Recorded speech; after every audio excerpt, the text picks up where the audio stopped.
This video is brought to you by Battlezoo Eldamon, coming soon to Kickstarter.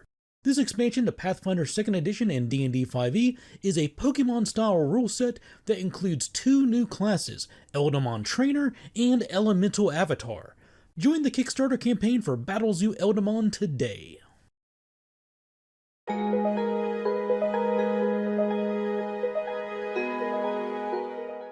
Hey everybody, Dave here with another Pathfinder rule reminder for you, and today's topic is how do you know what products and services are available in a given settlement?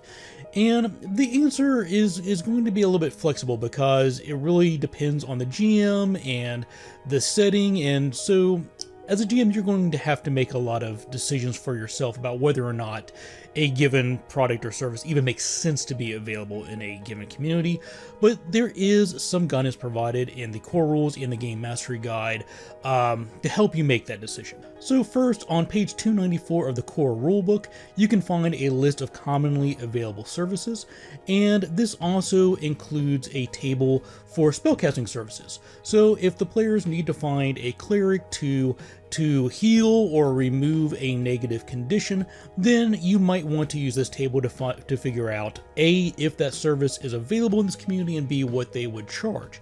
Now, to figure out if the service is available in this given community, it works for spells the same as it does pretty much anything else. You first figure out what is the settlement level of the community they're in.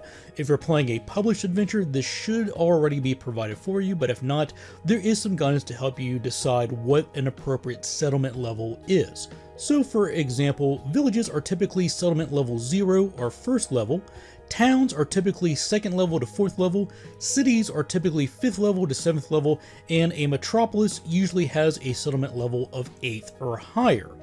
Now, once you have that settlement level in place, the easiest thing to do is to say that that settlement level is the experience level of easily accessed tradespeople within that community. So if you say that the settlement level is 4th level, then commonly available blacksmiths are probably 4th level, researchers are 4th level, clerics are 4th level, academy instructors are 4th level, and so on and so on. So if you want to know if a particular spell can be cast in a settlement, you just ask, can a spellcaster of that level cast this spell? Or another way to look at it is you take the settlement level, divide it in half, and round up, and that is the highest spell level that is available to be cast in that settlement. If you're looking for someone to craft a weapon or suit of armor or something else for you, you just say, can a tradesperson of that level, of the settlement level, craft this item? And then you make a determination based on that. And it's also worth mentioning that the settlement level is not a hard cap on the highest level people in the settlement. There are still likely to be notable NPCs, town leaders, people of significance that are higher level than that, but they're not easily accessed. These are not the people running storefronts that you can just walk in and deal with. These are people that you're going to have to go through some manner of extra steps and hoops and probably role-playing in order to get access to them. So that covers people and services, but the other question that often comes up is, how do I know what magic items are available for sale in a given city, town, community? And there is no hard rule for this, but in the Game Mastery Guide, it suggests that if you look at table 10.9 in the core rules, then you can see a guideline of how many magical items of each level are available in the settlement. To do this, you subtract 1 from the settlement level and then treat that as the party's experience level per the table.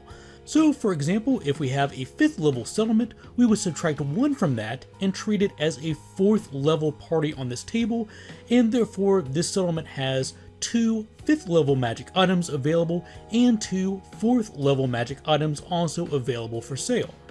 Now, it's not written into the rules, but what I tend to do is I just go back each level and add 1 more. So if you're using that flexible house rule, that would mean that there's also 3 3rd level items available for sale, 4 2nd level items available for sale, and 5 1st level items available for sale. So that's it for today. How do you know what services are available in a given settlement? Easiest thing to do is to take the settlement level and say that that is the level of all easily accessed tradespeople within that community, and anything that you want to hire someone to do, you just got to ask yourself, could a person of that trade do that thing at that level? And if you want to do something beyond that, it's going to take some additional steps, some additional role playing, some additional skill checks, and so forth.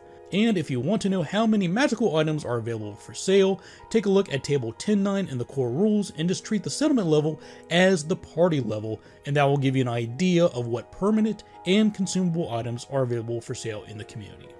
As always, I'd like to take a moment to say thank you to everybody out there who supports me, whether that's through clicking the like button, leaving a comment, leaving a suggestion for a future rule reminder, subscribing to the channel, subscribing to the Patreon, buying a super thanks. I really appreciate everything this community does to support me. And with that, thanks for watching, take care, and happy gaming.